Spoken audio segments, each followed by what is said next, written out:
ಹರೇ ಕೃಷ್ಣ. ನಾನು ನಿಮ್ಮ ಪ್ರೀತಿಯ ಮಂಜುಶ್ರೀ. ಎಲ್ಲರಿಗೂ ಕೂಡ ತುಂಬಾ ಥ್ಯಾಂಕ್ಸ್ ಹೇಳಲಿಕ್ಕೆ ಅಥವಾ ತುಂಬಾ ಒಂದು ಧನ್ಯವಾದಗಳು ಹೇಳಲಿಕ್ಕೆ ನಾನು ಇಷ್ಟಪಡ್ತೇನೆ. ಯಾಕಂದ್ರೆ ತುಂಬಾ ಜನ ಸಪೋರ್ಟ್ ಮಾಡ್ತಿದ್ದೀರಾ. ಇದೇ ರೀತಿಯಾಗಿ ಸಪೋರ್ಟ್ ಮಾಡಿ ಹೊಸತಾಗಿ ವಿಡಿಯೋ ನೋಡೋರು ದಯವಿಟ್ಟು ಒಂದು ಸಬ್ಸ್ಕ್ರೈಬ್ ಮಾಡ್ಕೊಳ್ಳಿ. ಅಷ್ಟೇ ಅಲ್ಲದೆ ಒಂದು ಯಾರೆಲ್ಲ ಏನೇ ಇದ್ರೆ ತಪ್ಪಿದ್ರೆ ಕೂಡ ಅದನ್ನು ದಯವಿಟ್ಟು ಕಮೆಂಟ್ಸ್ ಗಳಲ್ಲಿ ತಿಳಿಸಿ. ಯಾಕಂದ್ರೆ ತಿಳಿಬೇಕಾದದ್ದು ತುಂಬಾ ಇದೆ. ಹಾಗಾಗಿ ನಾನು ಏನ್ ಇವಾಗ ಹೇಳ್ತಿದ್ದೀನಿ ತಿಳ್ಕೊಂಡಿದ್ದೆ ಯಾವತ್ತೂ ಕೂಡ 0.00.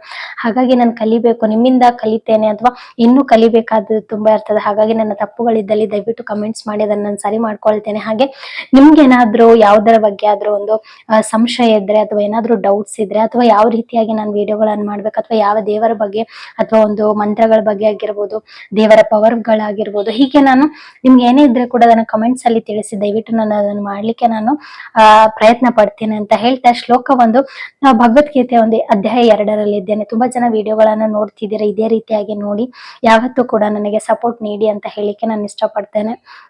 ಶ್ಲೋಕ ನಾನು 58ರಲ್ಲಿ ಇದ್ದೇನೆ. ಬನ್ನಿ ಹಾಗಿದ್ರೆ ಅದರ ಅನುವಾದವನ್ನು ತಿಳಿದುಕೊಳ್ಳೋಣ. ಶ್ಲೋಕ 58ರ ಅನುವಾದ. ಆಮೆಯು ತನ್ನ ಅಂಗಗಳನ್ನು ಚಿಪ್ಪಿನೊಳಕ್ಕೆ ಎಳೆದುಕೊಳ್ಳುವಂತೆ ಯಾರು ತನ್ನ ಇಂದ್ರಿಯಗಳನ್ನು ಇಂದ್ರಿಯ ವಿಷಯಗಳಿಂದ ಹಿಂದಕ್ಕೆ ಎಳೆದುಕೊಳ್ಳಬಲ್ಲರು ಅವರು ಪರಿಪೂರ್ಣ ಪ್ರಜ್ಞೆಯಲ್ಲಿ ಸ್ಥಿರವಾಗಿರುತ್ತಾರೆ. ಈ ಒಂದು ಶ್ಲೋಕ ಒಂದು ಶ್ರೀಕೃಷ್ಣರ ಆಮೆಗೆ ಹೋಲಿಸಿ ಹೇಳಿದ್ದಾರೆ. ಹಾಗಿದ್ರೆ ಆಮೆ ಯಾವ ರೀತಿಯಾಗಿ ಅಂತ ಹೇಳಿದ್ರೆ, ನೀವು ಆಮೆಯನ್ನು ನೋಡಿರ್ಬೋದು. ಆಮೆ ಮೇಲಿರುವ ಒಂದು ಚಿಪ್ ಅನ್ನೋದು ಏನಿರ್ತದೆ, ಅದರ ಮೇಲಿರುವಂತಹ ಒಂದು ಚಿಪ್ ಏನಿರ್ತದೆ ಅದು ತುಂಬಾ ಗಟ್ಟಿಯಾಗಿರ್ತದೆ. ಒಂದು ಲಾರಿ ಅಥವಾ ಸುಮಾರು ಒಂದು ಲಾರಿಗಳು ಹೋದ್ರೆ ಕೂಡ ಅದು ಒಡೆಯುವುದಿಲ್ಲ ಅಂತ ಅಷ್ಟೊಂದು ಗಟ್ಟಿಯಾಗಿರ್ತದೆ ಆ ಆಮೆ ಒಂದು ಮೇಲೆ ಇರ್ತದಲ್ಲ. ಎಲ್ಲರೂ ಕೂಡ ಸಾಮಾನ್ಯವಾಗಿ ನೋಡಿರ್ತೀರ. ಆಮೆ ಮೇಲಿರುವ ಚಿಪ್ಪು ಅಷ್ಟೊಂದು ಗಟ್ಟಿಯಾಗಿರ್ತದೆ. ಅದು ನೋಡಿ ಅಪಾಯ ಬಂದಾಗ ಅಥವಾ ಯಾರೇ ಎದುರು ಹೋದಾಗ ಆಮೆಯು ಸಡನ್ ಆಗಿ ಅದರ ಮುಖವನ್ನು ಒಳಗೆ ಅಥವಾ ಕಾಲುಗಳನ್ನು ಕೈಗಳನ್ನು ಒಳಗೆ ಹಾಕೊಳ್ತದೆ. ಯಾಕಂದ್ರೆ ಅದನ್ನು ಸಂರಕ್ಷಿಸಿಕೊಳ್ಳಲು ಅದಕ್ಕೆ ಬೇಕಾದ ಸಮಯದಲ್ಲಿ ಅದನ್ನು ಹೊರಗೆ ತೆಗಿತದೆ. ಯಾವಾಗ ಅದಕ್ಕೆ ರಕ್ಷಣೆ ಬೇಕಾಗಿರ್ತದೆ ತನ್ನ ಮುಖವನ್ನು ಒಳಗೆ ಎಳಿತದೆ. ಹಾಗಾಗಿ ಇಂದ್ರಿಯಗಳಿಗೆ ಹೋಲಿಸಿದ್ದಾರೆ. ಇಂದ್ರಿಯಗಳಂತ ಹೇಳಿದ್ರೆ ನಮ್ಮ ಎಲ್ಲ ಇಂದ್ರಿಯಗಳಿಗೆ ಒಡೆಯ ಶ್ರೀಕೃಷ್ಣರು. ಹಾಗಾಗಿ ನಮ್ಮ ಇಂದ್ರಿಯಗಳನ್ನೋದು ಯಾವತ್ತೂ ಕೂಡ ಚಂಚಲವಾಗಿರ್ತದೆ. ಮಾಡ್ಬೇಕನ್ನೋದನ್ನ ಮಾಡೋದು ಬಿಟ್ಟು ಇನ್ನು ಮಾಡಬಾರ್ದಂತನ್ನ ನಾವು ಬೇಗನೆ ಮಾಡ್ತೇವೆ. ನಮಗೆ ಕಣ್ಣಿಗೆ ಕೂಡ ಮತ್ತೆ ಆಕರ್ಷಣೆ ಆಗುದು ಯಾವುದು ಅಂತ ಹೇಳಿದ್ರೆ ನಮಗೆ ಮಾಡಬಾರ್ದಂತಹ ವಿಷಯಗಳೇ ಆಕರ್ಷಣೆ ಆಗ್ತದೆ.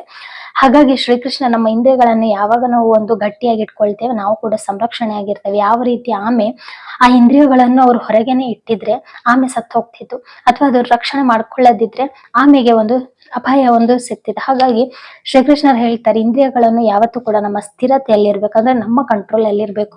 ನಮ್ಮ ಕಂಟ್ರೋಲ್ ಅಲ್ಲಿ ಇರದಂತಹ ಒಂದು ಇಂದ್ರಿಯಗಳಿದ್ರೆ ಖಂಡಿತವಾಗಿಯೂ ನಾವು ತಪ್ಪು ದಾರಿ ಹಿಡಿಯಬಹುದು ಅಥವಾ ನಮಗೆ ದೊಡ್ಡ ಘಟನೆಗಳೇ ಆಗ್ಬಹುದು. ಶ್ಲೋಕದಲ್ಲಿ ಒಂದು ಇಂದ್ರಿಯಗಳಿಗೆ ವಿಷ ಸರ್ಪಗಳಿಗೆ ಹೋಲಿಸಿದ್ದಾರೆ. ವಿಷ ಸರ್ಪ ಅಂತ ಹೇಳಿದ್ರೆ ಹಾವುಗಳು ಕಚ್ಚಿದ ತಕ್ಷಣ ಮನುಷ್ಯರು ಸಾಯ್ತಾರೆ, ಅಥವಾ ಅದಕ್ಕೆ ಸರಿಯಾದ ಸಮಯದಲ್ಲಿ ಮದ್ದುಗಳನ್ನು ಅಥವಾ ಒಂದು ಔಷಧಿಗಳನ್ನು ಯಾರು ತೆಗೆದುಕೊಳ್ಳುವುದಿಲ್ಲ ಅವರಿಗೆ ಮೈ ಪೂರ್ತಿ ಒಂದು ವಿಷ ಸೇರಿ ಮನುಷ್ಯ ಒಂದು ಸಾಯುವಂತದ್ದು. ಅದು ವಿಷ ಸರ್ಪಗಳಿಗೆ ಯಾಕೆ ಹೋಲಿಸಿದಾರ ಅಂತ ಹೇಳಿದ್ರೆ, ಈಗ ವಿಷ ಸರ್ಪಗಳಿಗೆ ಅದಕ್ಕೆ ಯಾವ ರೀತಿಯಾಗಿ ಅಂತ ಫ್ರೀಡಮ್ ಬೇಕು. ಅದಕ್ಕೆ ಎಲ್ಲಿ ಬೇಕೋ ಅಲ್ಲಿ ತಿರುಗಾಡ್ಲಿಕ್ಕೆ ಅಥವಾ ಎಲ್ಲಿ ಬೇಕೋ ಅದನ್ನು ಏನ್ ಮಾಡ್ಬೇಕು ಅನ್ನೋದು ಅದಕ್ಕೆ ಒಂದು ಫ್ರೀಡಮ್ ಬೇಕಾಗಿರ್ತದೆ.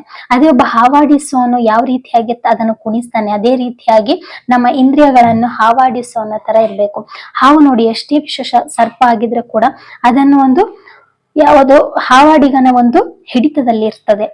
ಅದು ಹಾವು ಹೇಗೆ ಬೇಕು ಹಾಗೆ ಆಡಿಸ್ತಾನೆ ಹಾವಾಡಿಗ. ಹಾಗಾಗಿ ಶ್ರೀಕೃಷ್ಣರು ಹೇಳ್ತಾರೆ ನಮ್ಮ ಇಂದ್ರಿಯಗಳನ್ನೋದು ಹಾವಾಡಿಸೋನು ಹೇಗೆ ಅವನ ಹಿಡಿತದಲ್ಲಿ ಇರ್ತದೋ ಅವನು ಯಾವಾಗ ಪುಂಗಿಯನ್ನು ಊದುವಾಗ ಮಾತ್ರ ಅದು ಹೊರಗೆ ಬರ್ತದೆ. ಅವರು ಏನು ಮಾಡುವಂತಾರೆ ಅದನ್ನು ಮಾಡ್ತಾರೆ. ಹಾಗಾಗಿ ಮನಸ್ಸು ಅಥವಾ ನಮ್ಮ ಇಂದ್ರಿಯಗಳನ್ನದು ಹತೋಟಿಯಲ್ಲಿ ಇರ್ಬೇಕು ಅನ್ನೋದು ಈ ಶ್ಲೋಕದ ಒಂದು ಒಳ ಅರ್ಥ ಆಗಿದೆ. ಹಾಗಾಗಿ ಈಗ ಇನ್ನೊಂದು ಉದಾಹರಣೆಯಾಗಿ ತೆಗೆದುಕೊಳ್ಬಹುದು. ಯಾವ ರೀತಿಯಾಗಿ ಅಂದ್ರೆ ಈಗ ನಮ್ಮ ಮೈಯಲ್ಲಿ ಯಾವುದೋ ಒಂದು ಗಾಯ ಆಗಿರ್ಬೋದು ಅಥವಾ ಏನೋ ಒಂದು ಸ್ವೀಟ್ ಜಾಸ್ತಿ ತಿಂದು ಸಿಹಿಯನ್ನು ಜಾಸ್ತಿ ತಿಂದು ಅಲರ್ಜಿ ರೀತಿಯಾಗಿ ಒಂದು ತುರಿಕೆ ಉಂಟಾಗ್ತದೆ. ಆ ತುರಿಕೆ ಉಂಟಾದಾಗ ನಾವ್ ಏನ್ ಮಾಡ್ತೇವೆ, ಸಾಮಾನ್ಯವಾಗಿ ತುರಿಸ್ತೇವೆ. ನಮಗೆ ತುರಿಸಿದಾಗ ಒಂದು ತರ ಒಂದು ಖುಷಿ ಸಿಗ್ತದೆ, ನೆಮ್ಮದಿ ಸಿಗ್ತದೆ, ಮತ್ತೆ ಮತ್ತೆ ತುರಿಸ್ತಾನೆ ಇರ್ಬೇಕು ಅನ್ನಿಸ್ತದೆ. ಈಗ ದೊಡ್ಡವರೊಂದು ಮಾತು ಹೇಳಿರ್ತಾರೆ, ತುರಿಸ್ಬೇಡ ಅದು ನಂಜೆ ಆಗ್ತದೆ. ಈ ಒಂದು ಉಗುರುಗಳೇನಿರ್ತದೆ ಅದು ತುರಿಸಿದ್ರೆ ಮತ್ತೆ ಗಾಯ ಆಗಿ ಕಿವು ಆಗ್ಬೋದು ಅಥವಾ ಒಂದು ದೊಡ್ಡ ಗಾಯನೇ ಆಗ್ಬೋದು ಅಂತ ಹೇಳಿರ್ತಾರೆ. ತುರಿಸೋದ್ರಿಂದ ಮತ್ತೆ ಕೂಡ ಕಡಿತ ಜಾಸ್ತಿ ಆಗ್ತದೆ ಹೊರತು ಕಮ್ಮಿ ಆಗೋದಿಲ್ಲ. ನೀವು ಅಬ್ಸರ್ವ್ ಮಾಡಿ, ಈಗ ಯಾವ್ದಾದ್ರು ಒಂದು ಇದು ಒಂದು ಪಬ್ಲಿಕ್ ಅಲ್ಲಿ ಇರುವಾಗ ನಾವು ತುರಿಕೆಗೆ ಮುಟ್ಲಿಕ್ಕೆ ಹೋಗಲ್ಲ. ಯಾಕಂದ್ರೆ ಅದೊಂದು ಒಂಥರ ನಮಗೆ ಒಂದು ಬ್ಯಾಡ್ ಫೀಲ್ ಆಗ್ತದೆ. ಹಾಗಾಗಿ ನಾವು ತುರಿಸ್ಲಿಕ್ಕೆ ಹೋಗಲ್ಲ, ಆದ್ರೆ ಬೇಗ ಕಮ್ಮಿ ಆಗ್ತದೆ. ನಾವ್ ಯಾವಾಗ ತುರಿಸ್ತೇವೆ ಮತ್ತೆ ಮತ್ತೆ ತುರಿಸ್ಬೇಕು, ಮತ್ತೆ ಅದ್ರ ಗಾಯ ಆಗ್ತದೆ, ಮತ್ತೆ ಕಿವು ಆಗ್ತದೆ, ಮತ್ತೆ ಅದೊಂದು ದೊಡ್ಡ ಗಾಯನೇ ಆಗ್ಬೋದು. ಹಾಗಾಗಿ ನಾವ್ ಯಾವಾಗ ಅದನ್ನ ಹಿಡಿತದಲ್ಲಿ ಯಾವಾಗ ನಾವು ತುರಿಸ್ಲಿಕ್ಕೆ ಹೋಗುದಿಲ್ಲ, ಒಂದು 5 ನಿಮಿಷ ಅಥವಾ ಒಂದು ಅತಿಯಾದ್ರೂ 10 ನಿಮಿಷ ತುರಿಸ್ಬೋದು, ಅದಾಗೆ ಅದು ಕಮ್ಮಿ ಆಗ್ತದೆ. ಬೇಕಿದ್ರೆ ನೀವು ಅದನ್ನು ಪ್ರಯತ್ನ ಕೂಡ ಮಾಡಿ ನೋಡ್ಬೋದು. ಯಾಕಂದ್ರೆ ನಾನು ಕೂಡ ಆ ರೀತಿನೇ ಮಾಡ್ತೇನೆ. ಯಾಕಂದ್ರೆ ಕೆಲವು ಸಂದರ್ಭ ಸಂದರ್ಭದಲ್ಲಿ ನಮಗೆ ಪಬ್ಲಿಕ್ ಅಲ್ಲೆಲ್ಲ ನಮಗೆ ಎಲ್ಲಾದ್ರೂ ತುರಿಸುವಾಗ ಅಥವಾ ತಲೆ ತುರಿಸುವಾಗ ನಮಗೆ ಅದೊಂದು ಬೇರೆನೆ ರೀತಿಯಾಗಿ ಅನಿಸ್ತದೆ. ಹಾಗಾಗಿ ನಾವು ಅದನ್ನು ಸುಮ್ಮನೆ ಆಗಿ ಬಿಡ್ತೇವೆ.